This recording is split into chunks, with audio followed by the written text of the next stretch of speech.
Check it out tonight. First, welcome back to Phantom's Bench. Tonight I'm going to talk about soldering. As you guys, if you couldn't tell already, I have everything set out here, all the tools that I feel are essential for a good solder session. I'm going to cover each one in detail and then ultimately end up with showing you guys how I solder up a drone. I'm just going to do the motors just for the sake of time. I don't want to drag this out. Again, I'm not a big fan of talking to myself. But I think this may be beneficial for some folks getting into the hobby, and even maybe some more experienced guys that maybe I can teach you a trick or two. I've been soldering, and I've been in the RC world probably 15, almost 20 years. I mean, even when I was a kid, I tinkered around quite a bit. But probably the last 10 years, I got really serious about it. And that's kind of where the hobby took off for me. And I started investing in a lot of my own, like, really good tools. Probably 5 years ago, I actually started, really getting serious. If you could get more serious than serious. And that's when I kind of started looking a little more closely at the tools I use and solder, a little bit more specific on the solder, use of flux, and kind of how I apply those tools to my builds. First, I'll talk about the soldering iron I purchased.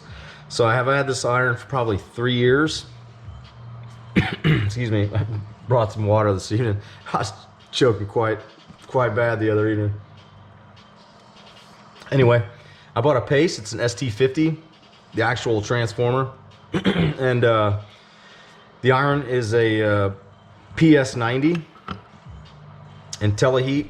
All that means is that when the iron sits idle for a while, it'll start cooling down. It'll turn off, and it'll ultimately turn off. The reason I bought a Pace over some other brand is because Pace is arguably one of the better manufacturers of soldering irons on the market today. It's really high end. I picked this up on eBay. I believe I paid about $150, and I think new these run 500 plus with the iron, the tip, the base, and then the actual transformer, the soldering itself. But I felt like I got a really good deal, because if you look at comparable Hakos, they're in the same price point, and even if you go with a more inexpensive Hako or even a more inexpensive Pace, you're still going to pay about $150. So I picked this one up used. I recommend, like, if you're new to the hobby, and even if you're not new to the hobby and just looking to upgrade your gear, I always recommend go secondhand. Typically, you can pick up some really nice gear that someone's trying to offload.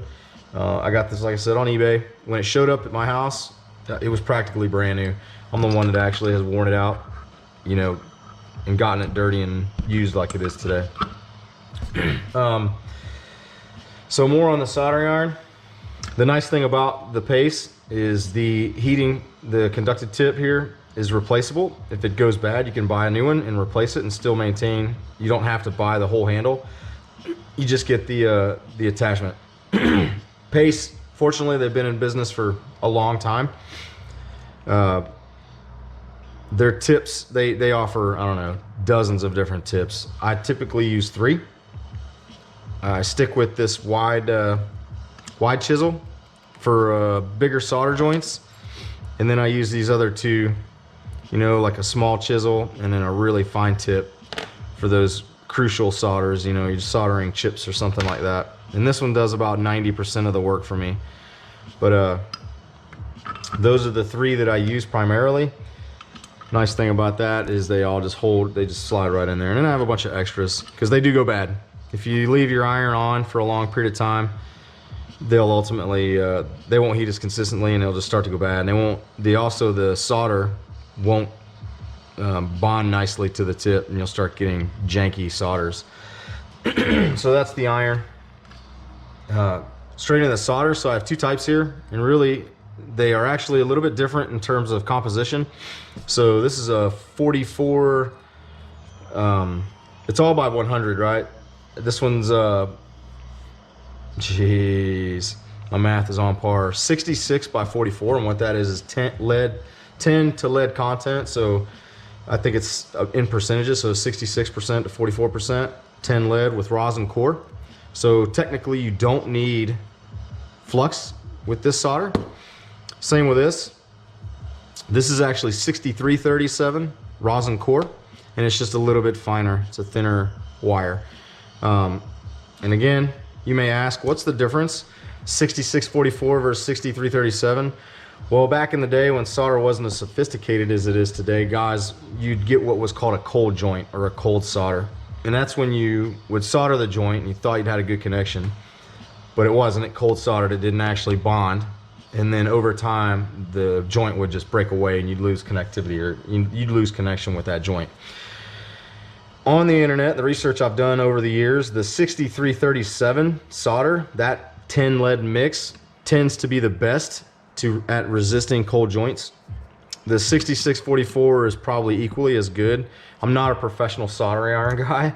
I'm not a professional solder dude, but I've just been doing it for a really long time. Like I said, I've been in the hobby 20 years, so I've been soldering at least that long. I solder quite a bit over the last like 10 years, but I've had, I don't know if I've ever had a cold joint using these solders. This solder I picked up, I've probably owned this for 4 or 5 years. It's pretty expensive. The Kester stuff, I really like Kester. It's all pretty high-end stuff. I want to say this was like $30 or $40 for a spool, but I mean, there's so much here, it's probably going to last me a lifetime. I'll likely die of a heart attack before I run out of this solder. And I'm pretty sure I've had this probably 4 or 5 years. And I mean, you see a full roll probably would have been flush, and I haven't used a whole lot. And I have built a lot of quads with this. Excuse me. Back on that bubbly. Same thing, 6330 or 6337 lead 10 or 10 lead.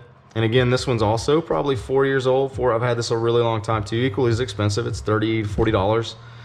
But these will probably be the only 2 spools of solder I'll ever own. It'll last me a lifetime. This cool little fella here I bought is a Hako dispenser. I picked this up used as well off eBay. I think I paid $10 for it. I don't know. They're probably like $20 new if you guys can see this thing. Hako. It's just a solder wire dispenser. They sell it single, so you can get one that's just one. I bought the 2 because I have 2 different types of solder. But this is made by Hako, sold by Hako, and you can probably pick it up used. I picked this up used on eBay, and like I said, I think I paid like $10. But very handy. It's easy to feed your solder out. You can actually like work a solder and just continue to feed it as you're doing it. It's really nice. And then spool it back up, and it just stays clean on your bench. The flux. So the syringe, I bought the syringe again off eBay. Pretty cool. I highly recommend using something like this. The flux came in like another tube with the syringe type tips that you thread on and thread off. I don't really like those because they get gunked up and then sometimes it feeds out too much. This is actually, you guys can tell, look here. It's a really fine tip. So the solder just barely seeps out, or not the solder, but the flux just barely seeps out. And that's perfect. Because if you do like a lot of spot joints, you don't want to put too much of this on the pad or on the joint because it just gets all over and it's just a mess to clean up. But over the years, I used to use just the rosin core as an adhesive, or as a, basically it helps with contact, so it helps it bond to the pad. So it helps the solder bond to the metal pad on whatever circuit board you're soldering on. The flex actually influences that bond even quicker. It just disperses the heat more evenly, and it also makes for a really pretty joint. So if you tend to get those bulky, dull colored joints, using flux increases the speed in which the solder bonds to it, and it also gives you a better bond. So you're less likely to have a cold solder or a wet joint or something of that nature, but it does leave residue that you have to clean off, which will lead me to the toothbrush and the alcohol, and also the microfiber pad.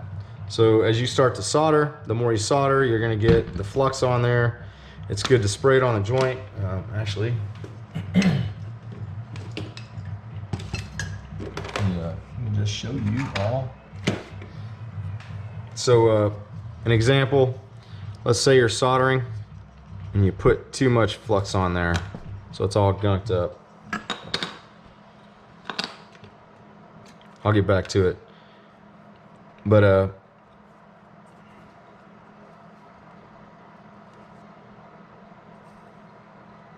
as you solder, you guys can kind of see the flux run off. And it gets real messy. So all you really have to do in that situation or that scenario is just spray some alcohol on it, take your toothbrush, clean it, and after you've done that, take your microfiber rag, wipe it off, and then your joint's as good as new. It's clean. So, all right, got a little off track there. Back to it. So, you guys know what alcohol is, you know what fiber rags are, and you know what a toothbrush is. Next would be my wire strippers. Again, Greenlee. These are a little bit on the high end. I mean, high end is like $15. I've also had these probably 4 or 5 years, a really long time. They have treated me really well. The reason I like this is much like my controller. I like the feel, the grip, because I'm stripping wires so often that some of the wire strippers that I've used in the past just aren't very comfortable. They're hard to use and there's not a locking mechanism, so the teeth always stay open. For whatever reason, my personal preference is I like to close the jaws and then, you know, hang it up on the wall. You guys saw my magnetized rack there. I picked that up at Lowe's. I think it was like 10 bucks, and then I hang all my tools from it. It's pretty convenient. But this is Greenlee. You guys can see, no affiliation. So all my videos, there's no affiliate. I'm not gonna affiliate link or anything like that. You can go out and research Amazon. I didn't buy these off Amazon. I can't remember where I got them from. It was some sort of supply store a long time ago. But I really like it and I highly recommend it. But you can see I've had this easily 5 years and it's still very in very good condition. Take care of your tools, kids. Next will be the Hakko flush cutters. Now, I buy these pretty frequently. These, again, I get these off eBay. I believe they're around $6 to $10 per flush cutter. And I'll probably go through one of these a year, maybe the one every 2 years. And the only reason that these wear out is because sometimes you'll cut a hard wire and it will actually start to wear the sharp edge of the snips. But Hakko, excuse me, I'm drinking some water here. I'm smoking some cigarettes. But CHP 170 flush cutters from Hakko. Like I said, I think I paid $6. I get them on eBay. I buy them in packs of 3. Man, I'm like plugging eBay. It's pretty insane. Those dudes are gonna be like, yeah. Desoldering braid. So this is another item that you should definitely have on your bench. Really helpful. The way it works is you can use it as it is it feeds out, or you can even get in and kind of spread it out. So if you have like a larger pad, there we go, and a tool in my hand, you can actually spread the braid out and cover a little bit more surface area for your desolder. So let's take our handy dandy ESC here. I'll show you guys what I'm talking about, and I'll get more in depth. I'm just kind of give you a quick overview.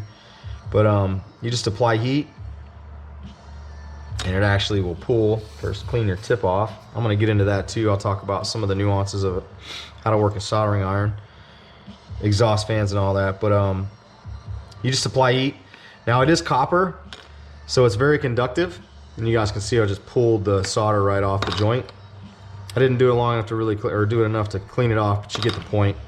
It just pulls the solder off the joint for you. It's pretty convenient. Now, I'll warn you, it is copper. It's highly conductive. So if you're hanging on to it around this area here and you're holding it there and you put your iron on there to desolder the flux, or desolder the joint, you're gonna burn your fingers. So I recommend, that's probably why they've designed it the way they did, is this disc. Probably a number of reasons, but I recommend like using those handy dandy tweezers.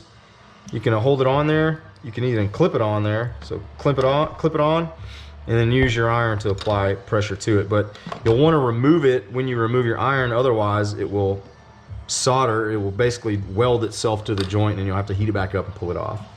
And then as you finish, you know, once you start getting solder just all over the joint or all over the copper, you just clip it away.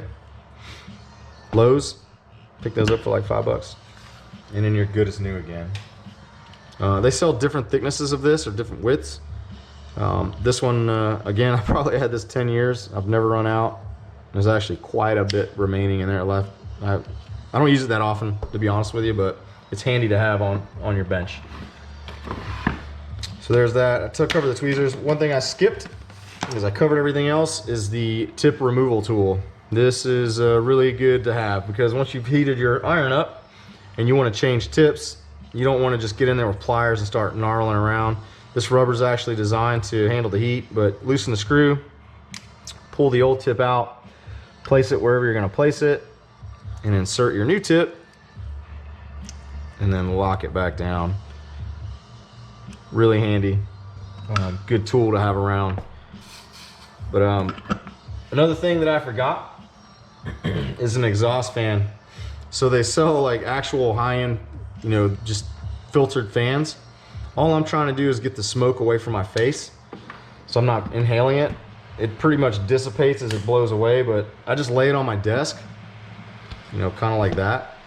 You don't want this blowing towards your solder, because what it'll do is it'll cool your joint prematurely, and you don't want to do that. You also want to avoid blowing the smoke or blowing your joint to try and get it to cool more quickly, because that will also give you a bad joint. It could cool the solder more quickly than it was designed to cool, and it'll give you that cold solder, that cold joint, which is no good. You don't want to do that. So let's talk about this. I'm going to work on this particular ESC for a minute before I actually get into soldering motors, and I'll put my bigger chisel back on, because these larger pads, it's a lot easier. The bigger chisel heats more surface area more quickly. So when you've got thick wire, similar to, you know, your XT60 battery wire, you can use a small tip like this, a small chisel tip, but it's just going to take longer because you have less surface area to heat the wire. So it's just, you're just going to be sitting there for, you know, 2 to 3 minutes longer than you normally would. Whereas with this large chisel, all I have to do is clean the tip off, put a little bit of fresh solder on it, and then just rest it right on the wire, and it heats it almost immediately. The heat transfer on this large chisel is amazing. So if you get sick of holding this thing for hours and hours and hours on your ESC to get it to join, buy a wider chisel tip. Oh, chisel tip. As you solder, what you'll want to do is clean your tip off. I didn't really get into the base a whole lot, but it usually comes with a sponge and then some little wire, some metal wire mesh in here. That helps you get the bulk of your solder off and actually clean your tip. What I like to do first is wipe it on the wet sponge so it cleans your tip off nicely, and then I kind of stick it in there and get any residual solder off the tip to make sure it's clean. And then I just out of habit, I typically wipe it again so my tip is shiny clean. And that's what I start with. If you're soldering, you know, the longer the solder and the rosin sits on your iron, you can see it start to turn brown, and then it'll turn black, and it will gum up the tip. What that'll eventually do will impede your solders. It'll take a little bit longer to heat the joint, but it'll also make your solder joints look, they'll look ugly, and it won't be clean. Clean both from an actual purity standpoint, and clean also from a color, you know, the color of the actual joint. And by that, this is where I'll get into using the rosin. This helps out a lot. So I put a little bit of rosin paste on there, and you guys kind of see the difference. Hopefully I can do this and it pays off. So I'll just clean that. There's not enough solder on there. Bear with me. Let's try another one. This one's actually got some solder on. Let's get some solder on the tip. And you guys can see how clean and shiny that is. The rosin really smooths out the joint, so you get that really pretty solder on the pad. And that's what I like to look for. If you can see these janky solders here, I probably did that with no rosin. I just did the rosin core, or no flux rather. I just used the rosin core. So it didn't get as clean of a solder. So you guys, hopefully that's in focus and you can see how bad those joints look. I'm gonna show you something here. So I just take a little bit of the actual rosin and just squeeze it out onto the joint. Bear with me one more second. I'm gonna extend this tip a little bit because it's a little bit close.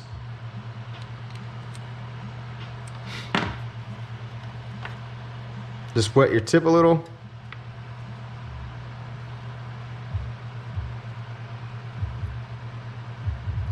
You want to wipe off the excess.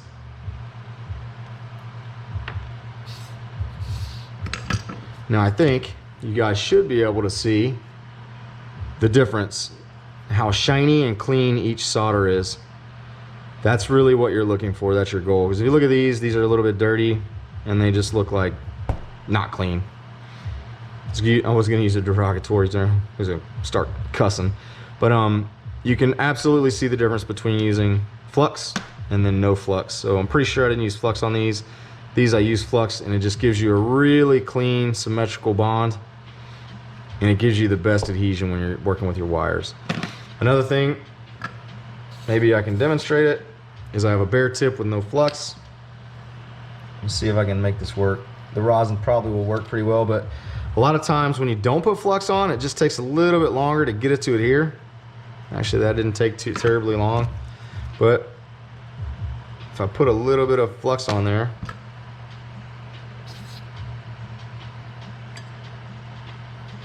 you get more smoke, but it bonds almost immediately. It's just a much faster bond. But you can't really tell the difference between the two. But at any rate, it does make a difference. It helps the joint bond a lot faster. It heats up a lot faster, so it disperses that heat around the wire much more quickly. And it also has a really great heat transfer onto the pad itself. So I never start with a bare pad. I always put flux on there, and it just improves the overall solder joint. Okie doke. I think I covered everything there. Another thing about the higher end soldering irons, this particular iron, it is a higher output. I couldn't find the specs on it, but I think it's like a 90 watt transformer in there. But all that means is that when I put this tip, once it's hot or heated, and I put it on a joint, say like this ESC or something, the temperature of this pad and the temperature of this tip are, 180 out. So I typically solder around 780 to 800. So if the tip's 800 and this is at room temperature, and I set that tip down on there, some of the cheaper, lesser expensive soldering irons, it'll take a minute for the heat to transfer from the iron to the pad to bring the pad up to the same temperature, because you only need about 350 degrees to actually do a solder, to create a joint. We just use 800, a higher temperature, just to make it happen faster so you don't overheat the electronics. But you put it on the pad, and it has to heat the pad up to the same temperature. Typically when you do that, you could heat soak the pad. If this is thick enough metal, this is just board, but let's just say this was a large piece of metal and you were soldering to it, the temperature of this would try and draw down the temperature of the tip. The transformer tries to bring the temperature of this back up to the 800 degrees, and that takes time. And how much time depends on the performance of your soldering iron. This soldering iron, it moves really fast. It heats the tip, keeps a consistent temperature, does it really well, and heats it up really fast. All right, on to the build. I don't think I'm gonna talk for 40 minutes this evening, but so what I have here is a small little race copter. I kind of prepped, or I did prep the joints already. You guys can see how clean they are. So that's using flux and just doing a quick wipe on all the joints to clean them up. I just bolted some old motors to it just to kind of give you guys the point here. The receiver isn't typically out here. I usually mount it on inside the frame, but I just put it out there to get it out of the way.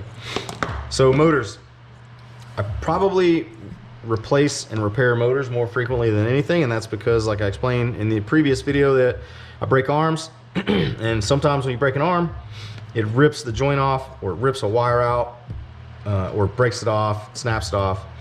And then periodically I just redo the joints just because they get weak over time.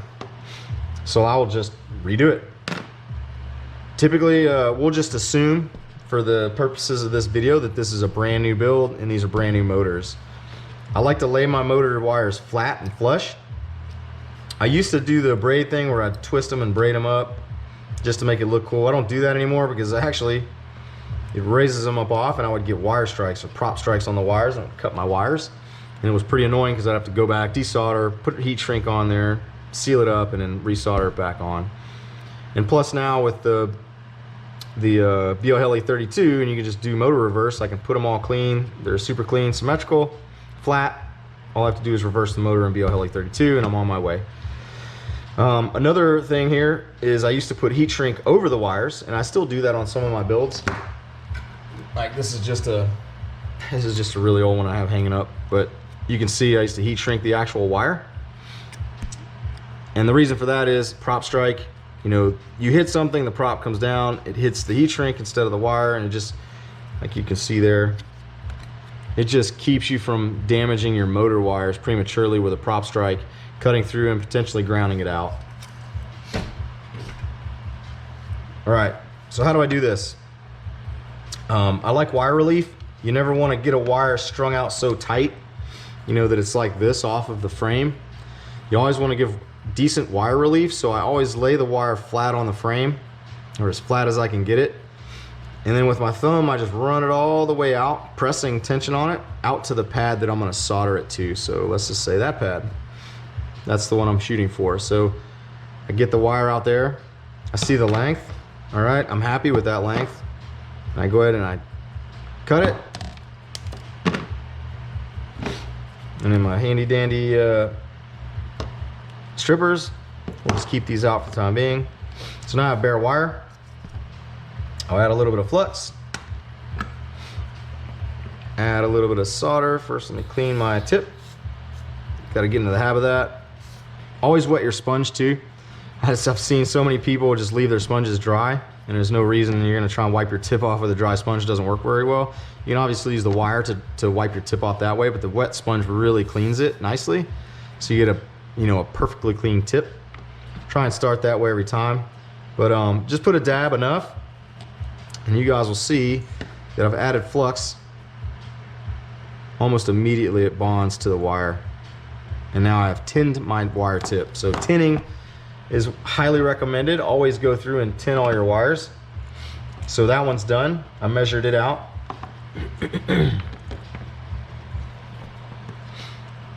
Move it out of the way. So I'll take my middle wire. I'm going to the middle pad, to the rear here, motor 3. So again, I run it with my thumb out to the pad I want to solder to. There it is. It's about the length I want. Trim it, strip it, a bit of flux, clean my tip. You don't have to clean your tip every time, but just make sure that it just keeps the solder clean, and then I just rest it on there. And you guys can see how fast that flux transfers heat to the wire. It just helps create a faster and better bond. It gets in the wires a lot more quickly. And the last wire, so the third wire to the inside or outside pad. Again, I'm just going to measure it. Doesn't have to be perfect. It's on there. Trim it away. I wouldn't move this fast typically when I'm building one of my personal quads. And reason being is just because I don't want to make a mistake when I'm building that. But for this, for the purposes of this tutorial, I'm just trying to make sure I'm not boring you guys with a lot of nonsense as I build. So again, clean my tip. So all 3 wires are tinned now. The pads are tinned. The thing about the T-Motor ESCs is there's two pads. There's a top pad and a bottom pad. This is really convenient. You can solder to the bottom pad. It protects the wires a little bit better. I don't like doing that because it gets close to the carbon. And like we discussed before, carbon is conductive. So there is the possibility of, a pinch, a snap, a cut where the wire is penetrated and it grounds out on the carbon. That's happened to me before, and I set my quad on fire. Another good reason for the dual pads is if your wires are attached to the top and you rip one off due to a crash, you have another pad that you can use on the bottom. So it's really convenient, so you don't really just waste your ESC if you do rip the pad off the top. Next, we'll solder each one on. And I kind of hold it. I'm going to hold it up here, see if I can get it.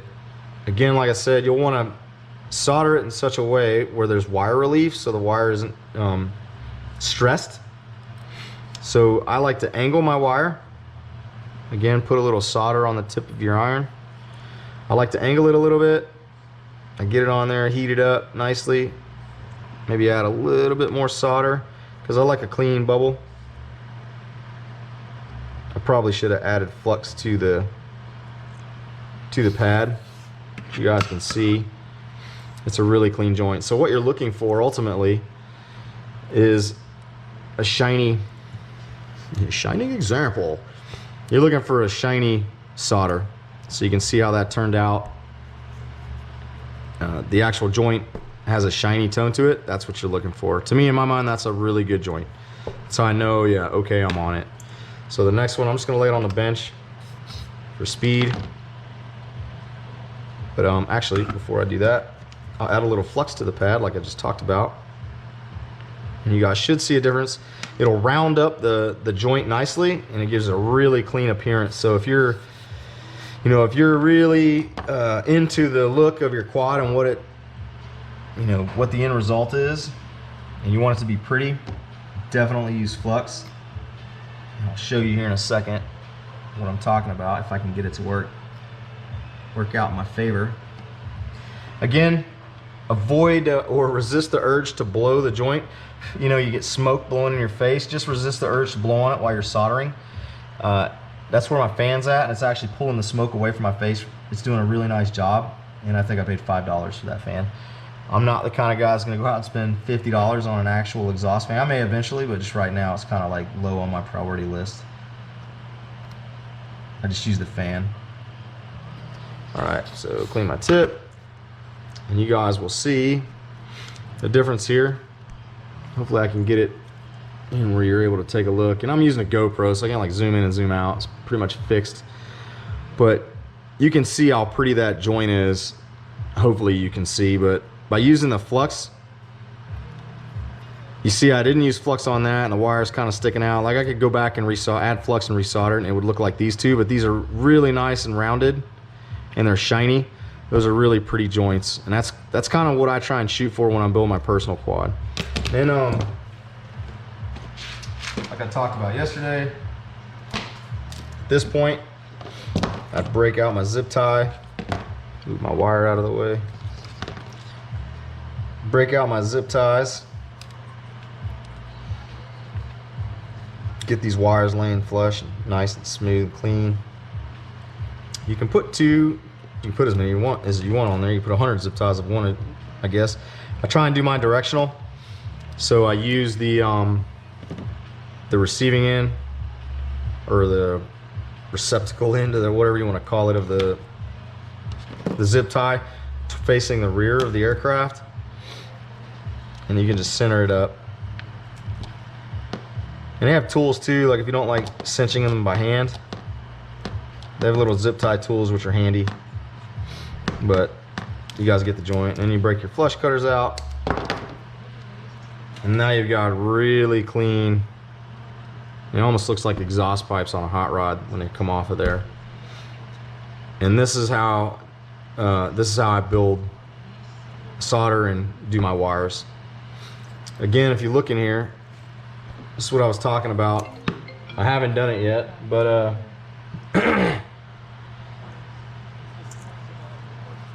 should be able to see in there. But each of these solders, you can see the flux, how they just bubbled up nicely. That's really what you're looking for. I didn't clean the rosin off of there, or the flux, and you can kind of see it's messy. It's not hard. You know, you just spray a little alcohol on it. Take your toothbrush, kind of gently brush it away. And this is if you're really particular.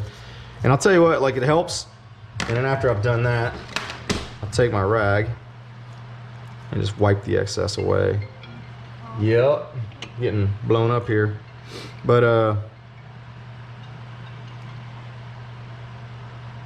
yep, that's that. Next, bigger joints. So what we'll do here, I've been using this wide chisel for everything, but you guys will really see where this thing's magic is on these big joints like this. But I always add a little flux to both wires, and again, this helps with heat transfer, gets the joint on quickly. Put a little excess soldering on your tip, or solder on your tip, and then you can see that huge joint bonds almost immediately. It's a really good method. And if I didn't achieve those big round bubbles, really all I would do is just continue to add solder to the joint until I got that really nice round bubble, but there I just was trying to do it for the sake of time. But I think you guys get the gist. So that sums it up. I just want to kind of show you the workbench, the tools I use, why I use the particular tools that I do, what I recommend. So flux, yes, definitely use it. Highly recommend this stuff. To me, this is important as like anything else, is like batteries. Use flux when you're soldering. Makes your joints strong and they're clean. Tools, wire strippers. I have a good set of wire strippers. They'll last you a lifetime. Flush cutters, those are amazing. I dream about those at night. The tool to help you remove the tip on your soldering iron, another great thing. The actual soldering iron tray itself. Most come with a tray like this. This is Pace's version of this tray. This is the PS90 soldering iron. Use water on your sponge. Make sure you have this metal mesh here to help you clean your tip. Always wipe your tip to get the burnt soldering and flux off your solder and flux off your tip. If you can afford it, buy multiple tips. I highly recommend. You guys see the difference. If I tried to solder that, 16 gauge, 14 gauge wire on with this chisel, I'd be sitting there for about 10 minutes trying to heat that joint up. Whereas this wider chisel disperses the heat a lot better. It's more contact area, and it's almost an instantaneous heat and bond. So that's that. I use the Pace ST50. That's the soldering iron itself. Go to eBay. I think they're always on there for sale. I see them all the time.